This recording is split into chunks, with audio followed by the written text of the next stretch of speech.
Welcome to the Storycraft Cafe. Come in, grab a cup of your favorite beverage, and get ready to join the storytelling conversation. Storycraft Cafe is brought to you by Dabble, the ultimate cloud-based fiction writing software. Here we're going to bring together storytellers from all walks to encourage and empower you to craft your best story. Hello everyone, my name is Grace and I am the cafe manager over here at the Storycraft Cafe. I'm here to personally invite you to come check out the Storycraft Cafe if you haven't already been by. There is so much happening in the cafe this month. We are running live events with authors, doing group writing sprints, and talking a lot about the ins and outs of writing, the joys and the woes. If this sounds like fun, stop by for a cozy digital beverage at storycraft.cafe. That's STORYCRAFT.CAFE. I can't wait to see you all there. Well, thanks for joining us again in the Storycraft Cafe. Boy, do we have a great show for you today. My guest today is Christopher Moore. He writes historical fiction and satire in a unique and really fun blend, and this is a great conversation. I can't wait for you to hear it. Before we get over to our conversation with Christopher, though, let's hear from Margaret Weiss talk about how she began the very, very popular Dragonlance fantasy series a few decades ago, and how they had to really take a guerrilla marketing approach to get those books out there and to find the audience that they had hoped that they would. Such a fun conversation. Let's hear from Margaret now, and then we'll get over to Christopher Moore. Join us at storycraft.cafe to talk about this episode and to talk all about writing with people just like you. I had written a short story about Raceland and Caraman when I was first introduced to Raceland, which was through Larry Elmore's painting of him and Caraman.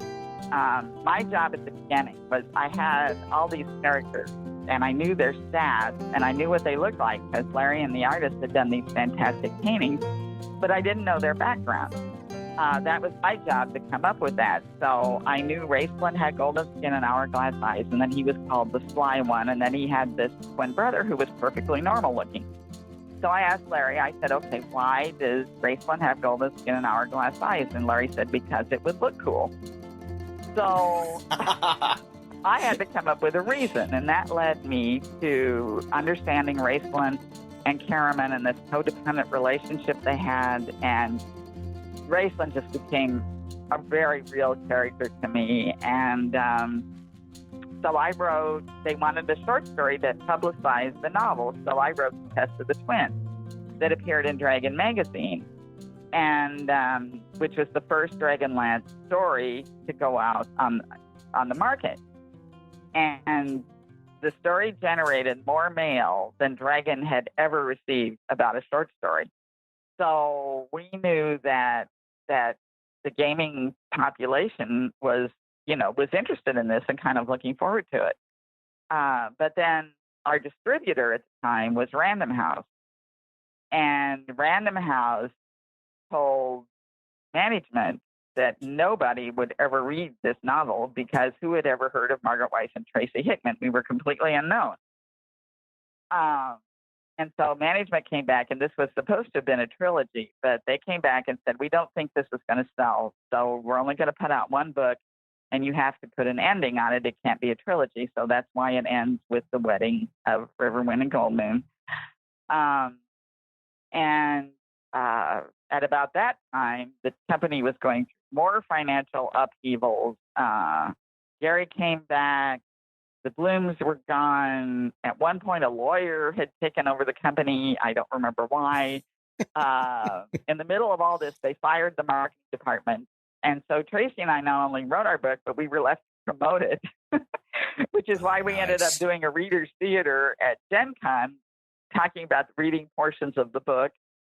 And people loved it. And they said, oh, we really like this. So the book got published. And it got cut massively. because they said it could only be 224 pages long because they wanted a $2.95 price point. So we went through and we cut huge sections of it. And in fact, I'd love to someday go back in and do a revised version and put in everything that got cut. But anyway, the book came out and it went out to the game stores first because novels went to the hobby, and, the other books went to Random House, to the distributor, and they were supposed to send them out to the bookstores. So it went to the hobby, and, in those hobby stores, they didn't carry novels. They didn't know what to do with it. They ordered maybe one or two and maybe stood them in front of the cash register, or put them with the game modules. But the gamers bought it, and we started, and they'd pass it around to their friends. And then people started looking for the books in the bookstores, and they couldn't find it. So we were getting calls and letters at TSR saying, where is this book? So I called a bookstore owner in Kansas City and pretended to be a customer and asked for the Dragons of Autumn Twilight book.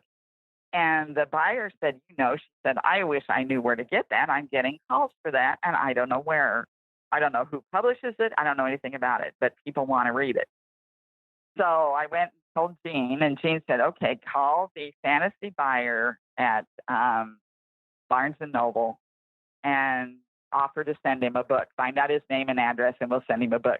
So I did, and I called Barnes & Noble and got the switchboard. I said, I need the name and address for your fantasy buyer. And the next moment, they're putting me through, and I hear this guy answer the phone and says his so-and-so. And I thought, I cannot promote my own book. This just, so I made up a name, and I said I worked for TSR, and we had this book, Dragons of Autumn Twilight. And he said, oh my gosh. He said, I just got a call from a store owner in Kansas City looking for that book. And I said, wow, what a coincidence. So as it turned out, Random House had not even bothered to tell the bookstore buyers about the book because they thought it would be, worthless. And so they called Random House and they said, oh yeah, we made a mistake. And the book went out to the bookstores, and that was in the fall. And in December, I think it had hit the Times list.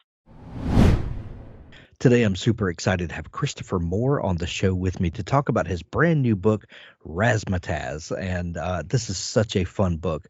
There's been a lot of darkness in the world in the recent past, and being able to read something that is so much fun is just a breath of fresh air right now. So welcome to the show, Christopher. Hey, thanks a lot, Hank. Chris, before we get started, we begin each show with the same question, and that question is, what is your first memory of wanting to be a writer or storyteller?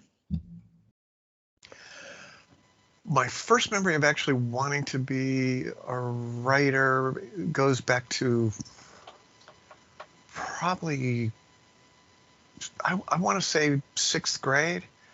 And I was reading, I'd always been an avid reader, and I was reading Ray Bradbury, and in the short story form, it was really pretty evident that there was craft. And it was like, oh, wow, there's somebody behind this.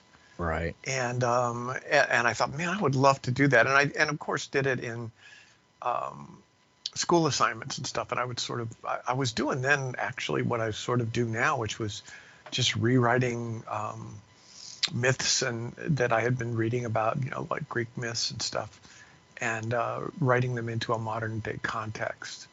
And so that was for school assignments. And I think my teachers always like, that was really more than we were asking for. But it was something that, and also I read a lot of Mad Magazine at the time, so I was sort of I had satire ingrained into me. So because they retold all the popular movies at the time, and they just made fun of news and everything else, and I had been an avid reader of Mad Magazine for years, even when I was in sixth grade. So it was just my natural proclivity to go toward satire and parody. That's I also was an avid reader of Mad Magazine. In those formative years, especially. I don't know. I first discovered Mad Magazine when I was maybe 11 or 12, and a lot of the humor I know went just right over my head. Which is the hallmark of great art, I guess. When you're at one age, it means something to you, and then as you age, you then start realizing the context. You're like, oh, I wish I would have understood what was going on then. But and then you get to enjoy it all over again. And is that one of the things that drew you to satire, that it was so multi-layered? Yeah, I think so. I think it's something that I have endeavored to put in my own work for a long time. Is there's a lot of references, either historical or cultural or literary, in my work going back, but I always have tried to write stuff that it didn't require that you got the reference to Milton or Shakespeare or anything that happened to be culturally or politically relevant to the time. For one, anything that's really timely and relevant to the time doesn't last on the shelf very long. So you have to really address more universal concepts or of what you're trying to make fun of, if it's going to last. At the time, I didn't. I don't know if I thought about this. I made a couple of references, I think, in my early books to like the Reagan administration and stuff like that, but without naming it by name. So the multi-layer stuff that comes within what I use for source material and how much I make references to literary passages and so forth, but also in trying to keep it, I guess, abstract enough is the right word, that you don't have to get any of the references. You don't have to be of a time to know, to appreciate what's funny, and that also sort of motivates me to write stuff that's funny on every level that I'm capable of doing. From perhaps the highest level of rhetoric that I can make humorous to just as much as I can get physical humor into a written form, which is tough. But early on, I kind of had to do that for my second book. I had to make things funny without them being rhetorical, because I was writing a Coyote Blue about the Native American trickster god Coyote, and he's not a particularly articulate fellow, but he's very funny, and a lot of what makes him funny is what he does physically. So I had to sort of teach myself to do that. So yeah, I've been aware of the layers of it, but quite honestly, when you start out, you just want to be able to get it on the page and write the end. Yeah, right. And the rest of it is, the rest of it, and get people to read the book from beginning to end. I've always been abundantly aware of how much I have to earn the time of the reader, and so I always try to be aware of that without fulfilling what I have to say, or showing how clever I happen to be. Well, when you're, the old adage that is, doled out all the time to writers is show, don't tell. And I guess when you're dealing with a character that is non-communicative or is, or doesn't express themselves very not articulate, I guess. Yeah, not articulate. Thank you. That is you then have to kind of epitomize show, not tell, and at that point, don't you? You do. You always have, in any revelation of character, you always have the ability to have other characters who may be more articulate or may be more uh, astute to comment on the character, even by observation. You can do change point of view, and I'm already getting into the weeds. We're not even 5 minutes in, but you can change point of view, and you can look at a character who's simple, like Coyote or Grendel or in Beowulf or something like that, and Sure. and you can get a sense of that non-articulate character.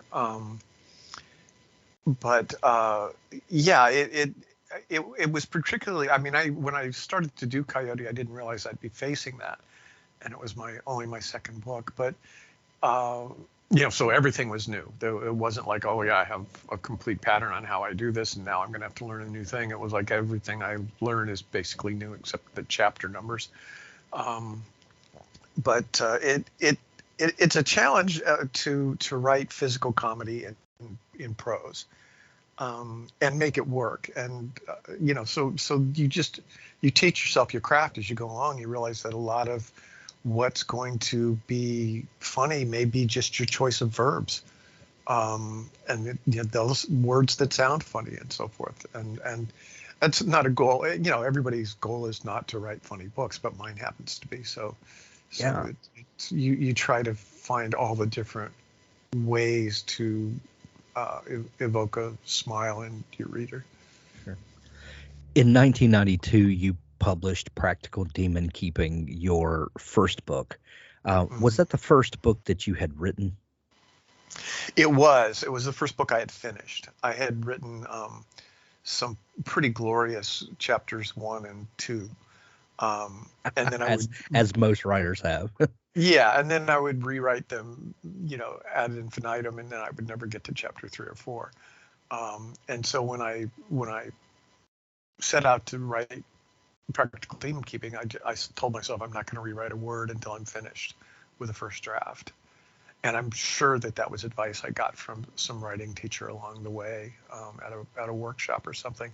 But I had tried everything else, and I hadn't gotten the book finished. And so that's what I did. I wrote the whole thing by hand on, writing tablets in a diner at the counter, because I didn't have a place for a desk where I was living.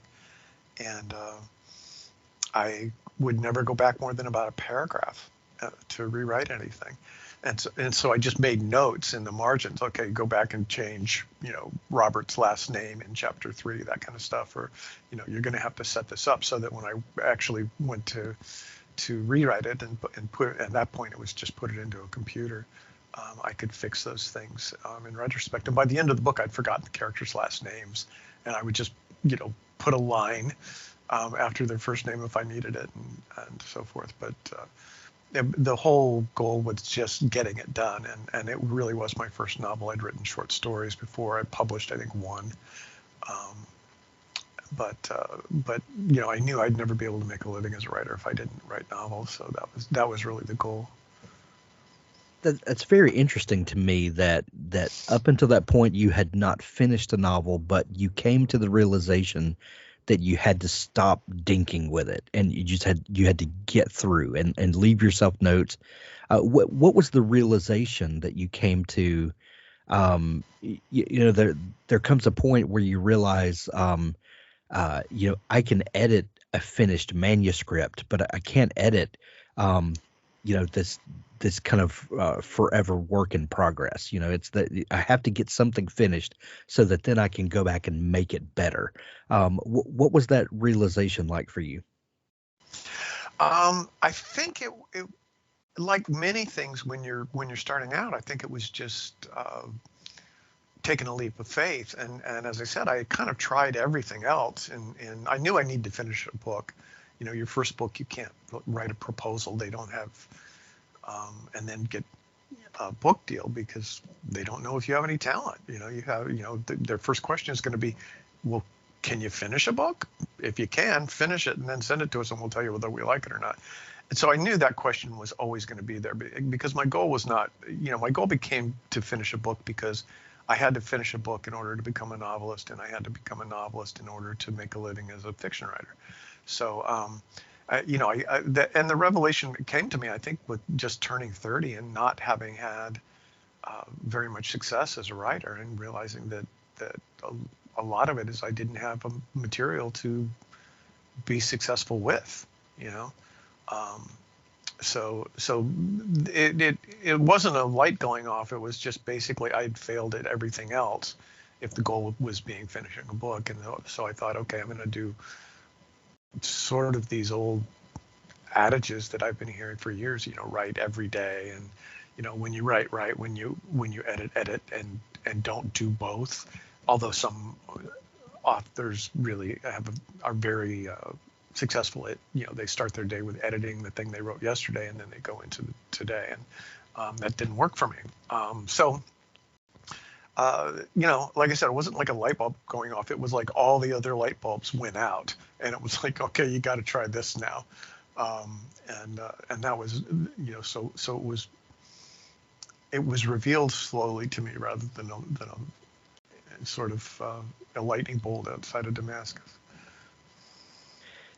Looking back at your back catalog, Christopher, a lot of your work is satire or kind of send-ups of supernatural elements or fantastical elements or legendary elements. What is it that intrigues you about these topics and makes you want to kind of turn some of these things on their head and look at it a different way? I think, as I said before, it's something I've always done, going back to, when I first wanted to be a writer. I've always enjoyed myth and legend and folk tales and horror stories and science fiction and so forth. And even when I would go to classics, it would be Jules Verne and H.G. Wells, not so much Jane Austen or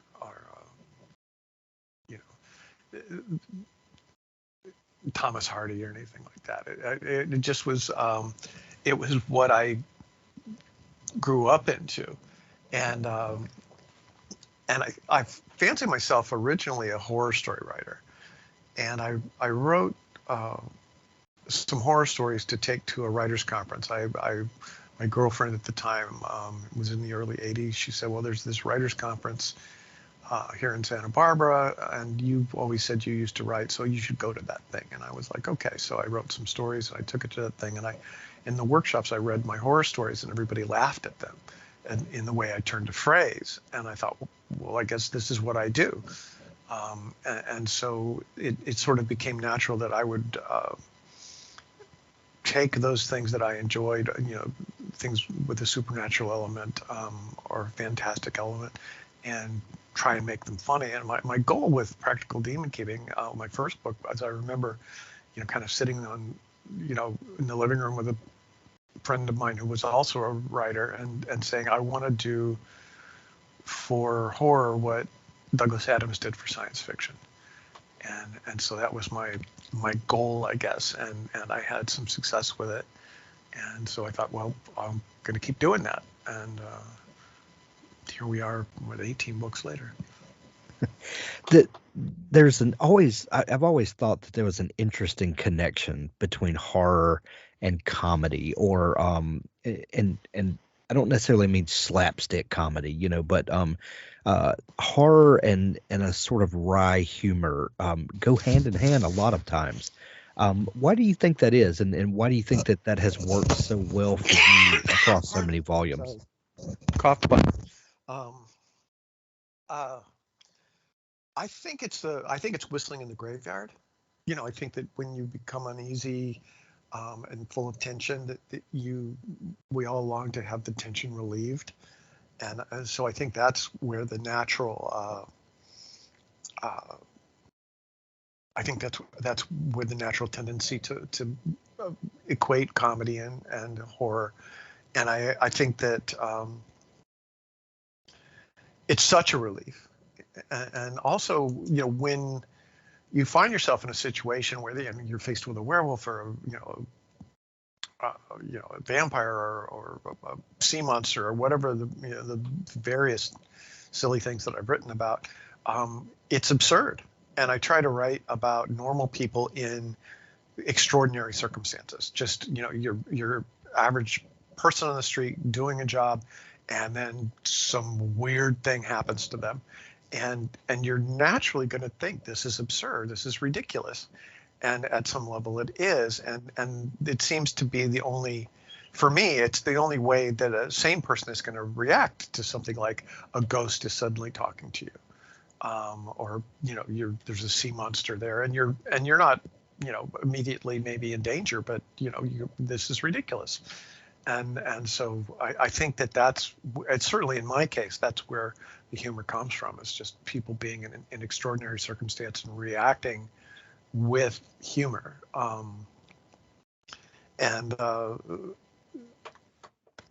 guess I hope that answers your question. Yeah. I don't want to keep yammering on when I have. Your new book, Razzmatazz. I don't feel like we can effectively talk about that book without first talking about noir, because this is a continuation of sorts, of that book Noir. Where did that book and those characters come from? I think it really came from. It's so convoluted. I was when I decided after noir, I wrote this book called Shakespeare for Squirrels. The original book that I had proposed was to take my character Pocket, who is the fool from King Lear. I had previously written 2 books about him.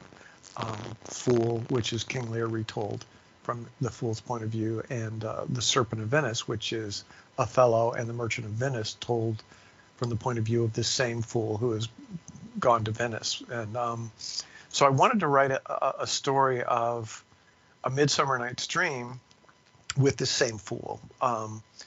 And the forest in Midsummer Night's Dream can be anywhere, and that's one of the reasons I think that the play is so often put on by high schools and all these different community theaters, is that you can just imagine it in any way. I've seen 2 or 3 that it's like a glam rock forest, one where it was a city dump and all the fairies were wearing garbage bags.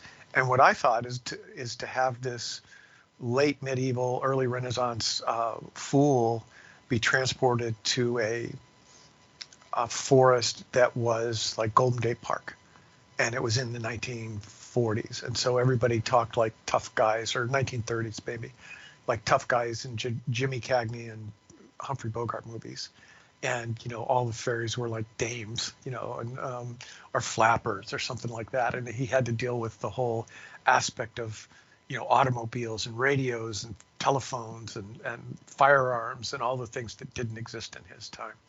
And my publisher went, no, maybe not another Shakespeare book now. And I had done all this research on San Francisco in the 1940s. And so that I thought, okay, well, I'll just do that part of the story and create a new cast of characters. So I did some more research, and I found I wanted to set it in post-war San Francisco because there had been so many interesting cultural changes during World War II in San Francisco, where the African American population went up 700% because of people coming to get jobs in the shipyards, and the sort of what's the word? The elevation of the Chinese community after being really secondhand citizens, but how the Chinese community set up these entertainment venues that were sort of plays on their own stereotypes. And they had,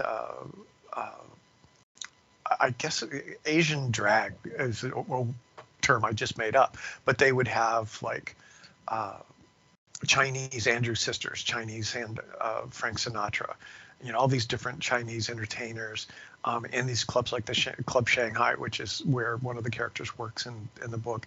and that, and the fact that the Japanese had been sent to internment camps, and when they came back, Japantown was full of African American shipyard workers who had moved there because their houses were empty, and there was a lot of dynamics going on that I wanted to write about.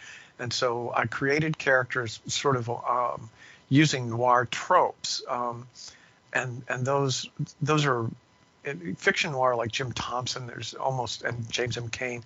The heroine is almost hero certainly is almost always a working mug, and then some, he's a guy that works the desk at a motel, and then some dame comes in and shakes his life up. So my main character was going to be a bartender at a bar that still exists in San Francisco and was busy in 1947, and I just sort of went down the line. A waitress who had been a Winnie the Welder, which is the shipyard version of Rosie the Riveter, who worked in aircraft factories, and now she works at the Woolworths lunch counter, and the drag king clubs, which was something I didn't know about until I did the research, where women dress as men and they sing, they're Sinatra or Mel Torme or the entertainers at the time. So all of that were things that I thought would make an interesting backdrop for a book. And then as I researched it, I ran across, and sometimes you just run across some golden nugget, and buried deep in Google, and just putting San Francisco 1947 into Google, something came back on like page 5 that the guy who had been the commander at Roswell, New Mexico, was in San Francisco in the late spring of 1947. And then, of course, the summer of 1947 is when the infamous crash happens at Roswell. And I thought, well, that's got to be in the book. Because obviously. The whole UFO phenomenon, I guess, just blew up in 1947 because of that and other things that had been going on in the country. So that's basically, a bunch of interesting stuff thrown in a book. Play a lot with tough guy language. I had a lot of fun with language in that book, reading Damon Runyon, who basically he wrote his hilarious stories from the 20s through the 40s with, sort of these tough guy gangster guys in New York. And then, a lot of the dialect came out from films rather than from fiction, because a lot of the guys that wrote noir detective fiction were really good writers, and they were really, James M. Cain, I think, had a MFA in creative writing and from a prestigious university that eludes me now, but Raymond Chandler was a very good writer, and they weren't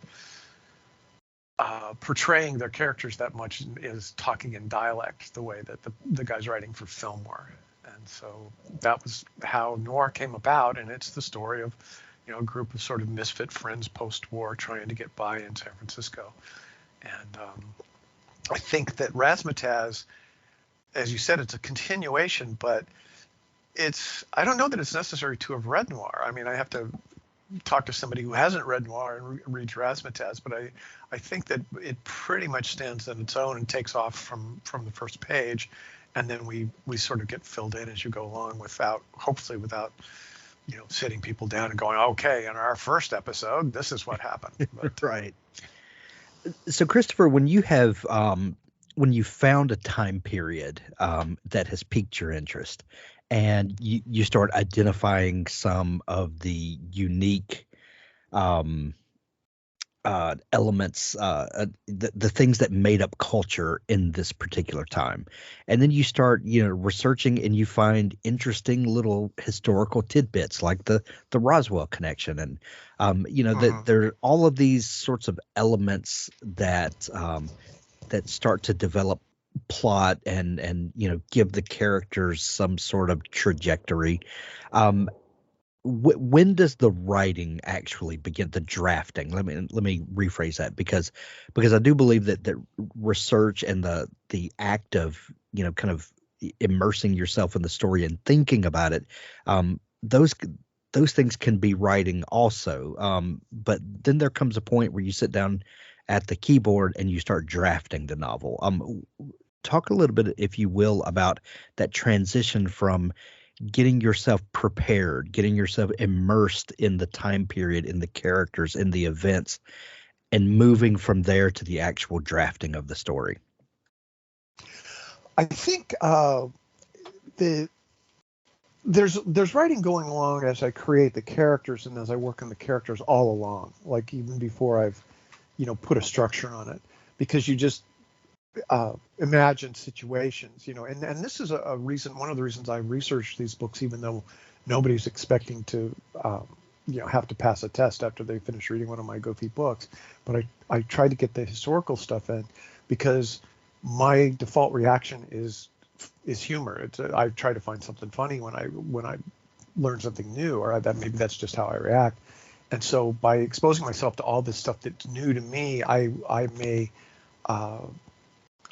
end up going, oh, this is something that's funny that I can do with that from the character's point of view. And I'll write, dialogue scenes that will plug into the book later on, which is really a relief as you're writing in a long manuscript to go, okay, tomorrow I'm on chapter 10, but this is the one where these guys talk about ice cream or something like that I wrote back when I learned about a certain kind of ice cream.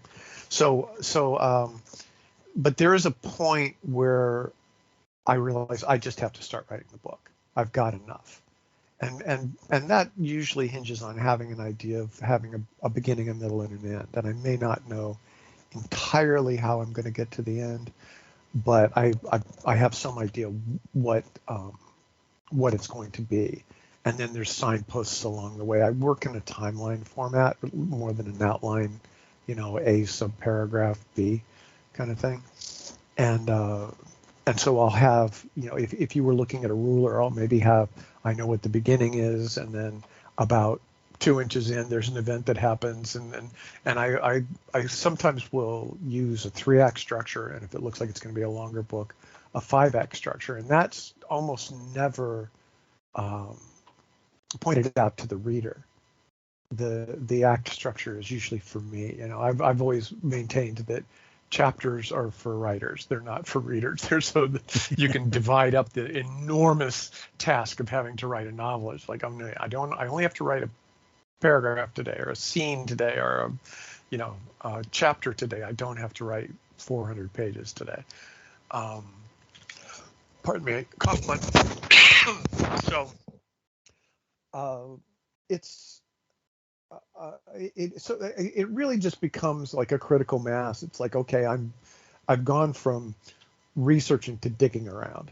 I have what I need to get started, and usually that comprises the character, who will also reveal themselves a lot as you start to make them talk. But it's just a date that's arbitrary, and say I'm just sort of goofing around, and but I have a basic structure of the book. I don't it's like I don't know what the interior of the Museum of Fine Art in San Francisco looks like, so I can't write it. No, you just go ahead and start writing, and that goes back to our first discussion about fixing on the rewrite. There's more research that you do as you're writing, but it's kind of looking up to confirm things to see if you were wrong. You look up stuff that could really change the whole thrust of the book, because it's completely incompatible. Like if a certain technology hadn't been invented at that point and you're doing a historical, you can't have that in there. So you look that stuff up before you start. But there's other things, details that you fill in as you go along, and there's just a critical mass that you reach that you go, I have deadlines too, which I'm not as good at letting blow by as some authors are, but so I try to hit them, and that means that I'm going to have to start writing a book, probably 12 months before it's due. Sometimes it's later, sometimes it's earlier. When you begin writing the book, do you have an idea of the ending, or is it? Are you discovering it as you write? I usually have an idea of it, and I really do. I do proceed on faith, to be honest with you. I've started books before that I didn't know how they were going to end, and it's usually about 150 to 175 pages after you've just been thinking about this thing when you wake up, and you think about it when you're going to sleep, and you think about it when you're exercising. And one of the things I've learned as a novelist is that you encounter fewer problems that stop you if you, when you're daydreaming or goofing off, if you're thinking about your book. And I used to swim for exercise, and you can't read or watch TV or listen to music when you're swimming. You're basically, it's black line, black line, breathe. And so I would, if I was faced with some problem with narrative, I would just continually try to hit that problem as I was swimming and think about it again and again. And your mind wanders, but you pull yourself back to it. And so I think that I think that living in the book is how you get it finished and how the end occurs to you. But basically, with any story, you set up a conflict or a problem, and the book ends when you solve that problem, or you don't. When the character resolves it, or they don't. So the end is implied in the problem. If you don't have a conflict or a problem, then you've got more work to do. And sometimes that's not. That's just a framework. A razzmatazz is a murder mystery, but it probably doesn't occur to anybody that it's a murder mystery. They're not, looking through it to going, who did it, because there's so much other weird shit going on through the whole thing. Right. But that being the case, if you're using a murder or a mystery framework, the end's going to be we solve the mystery, for it to be satisfying for the reader. And the same way, a book of mine like The Listless and Their Melancholy Cove, a sea monster comes to town. The book's going to end when you get rid of the sea monster, or it's going to end with a new reality in which your town now has a sea monster. It goes back to the John Gardner book, The Art of Fiction, where he sort of does that pyramid, that sort of isosceles triangle of, the conflict causes the one ray to go up, and then you hit a point of what would the word be, of zenith, I guess, of the action, and you resolve it, and then the ray goes back down to the base, and you resume status quo, and sometimes that's a new status quo. Again, I know that's very wonky, but it is something that I've used for years, which, because a lot of Gardner's books about fiction, they really assume that you're a writer of literary fiction. And I think that if you approach it that way, you might not always get your work done, because you've tried to pick up the burden of literature, and that was certainly my case. But you take from any teacher, any instruction, or any how-to article, you take what you can use at the time, what you're ready to learn. I remember I had a great writing teacher named Shelley Lowenkoff, who I took extension courses at UCSB and workshops from. He taught full-time at USC in the professional writing program, and he would say stuff to me that didn't occur to me until 5 years later what he was talking about. So you learn at your own pace, whether you know it or not, but you have to expose yourself to that stuff.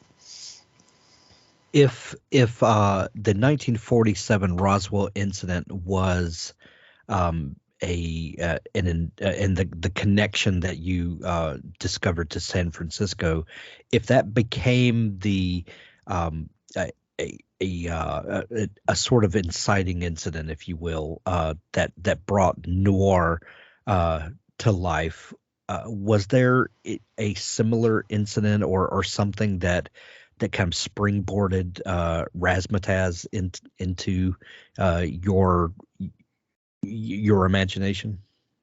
Well, I constructed it. One of the things that there's a certain, after you have, I guess, a career, there are certain expectations that people have for your book, and if I learned this in my seventh book, which was Fluke, which is about marine mammal researchers, And the first half of the book is there's weird stuff going on, but most of it is really the day-to-day life of people who study whales in Hawaii, and I'd spent time with them.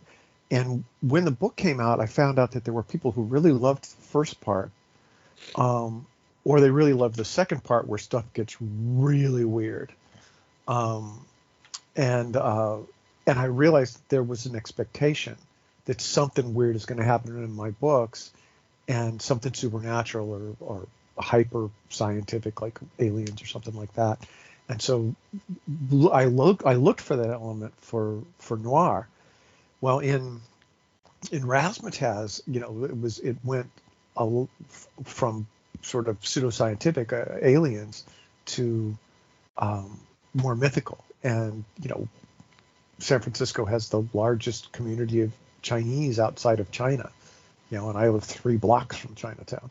So I wanted to, sort of explore, the Chinese culture a little bit more, the history of the Chinese in the West, and I wanted to bring some Chinese myth into it. And so what becomes the driving supernatural element in Razzmatazz is a dragon. And so that then your next, whenever you postulate something like that, it's like, now how do I get a dragon to San Francisco in the modern era? And that's so rather than, oh, I found it and it was cool, it was I looked for it and I found it because I needed it because of who I am and what my readers expect. And when you're just starting out, it's what you expect of yourself, and a lot of that is emulation. And it wasn't my case anyway. I don't want to speak for anybody else, but a lot of it is, what have you enjoyed in the past, and what would you like to do with your own work? And so, in Practical Demonkeeping, as I said, I wanted to do for horror what Douglas Adams had done for science fiction. And obviously, I would have a different voice. I'm not English, and so I'm not allowed to use adverbs and stuff like that.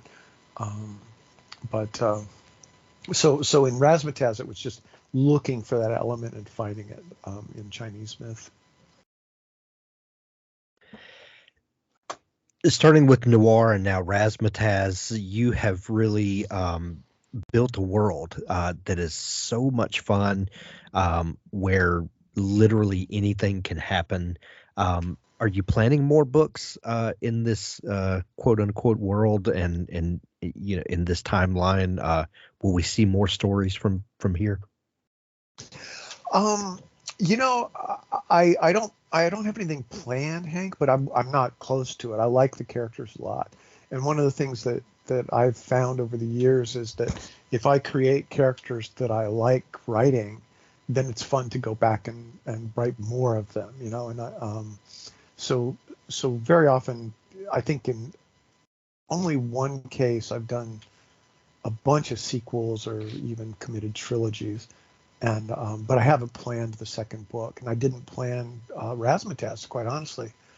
Among all the other things I mentioned, I wrote Razzmatazz because we were in this plague and this political plague, and it was just, everything was so dark and awful. And I just found it really hard to generate original comic ideas, and I thought, okay, if I don't have to build a world, then I can just concentrate on the story within the world. And so in the past, that's been, I did, early on, I wrote my first book because I didn't have any money to go anywhere to research.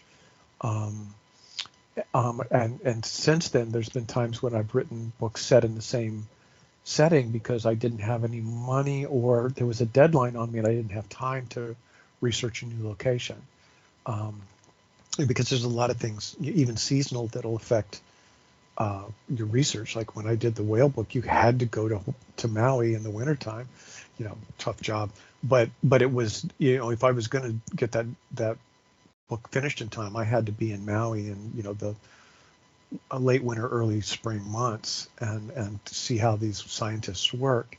And if I had waited, then it's a whole other year in order to do that research, which I couldn't do. So with the pandemic and the Trump administration, all the horrible things that were going on in the country. I couldn't go anywhere to research, and I sort of knew this world, and I live in San Francisco, and it largely looks like it did 70 years ago.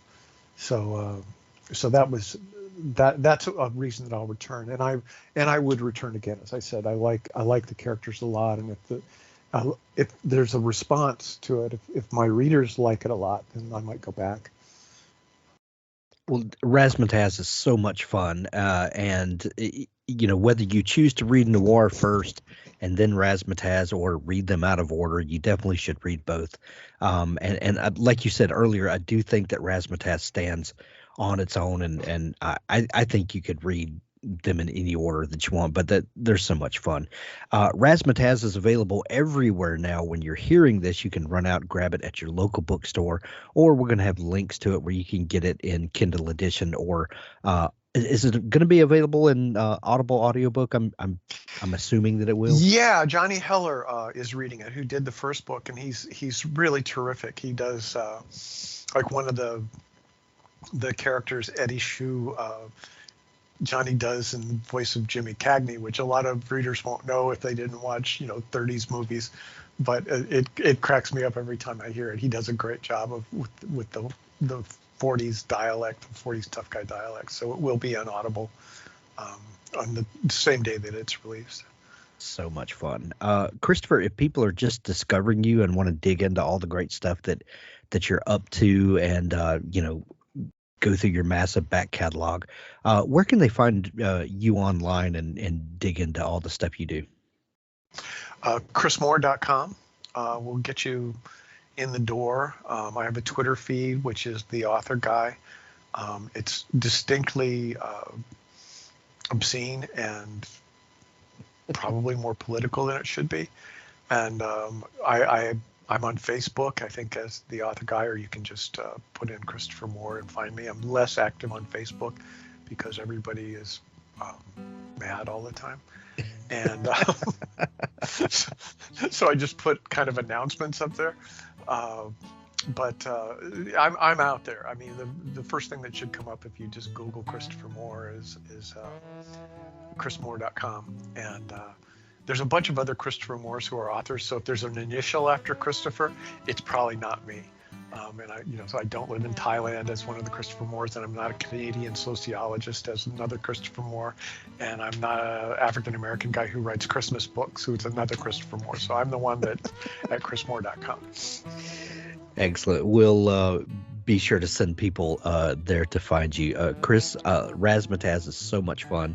I know everyone's going to love it. Thank you so much for taking time to come on the show. Thanks for having me, Hank. I appreciate it.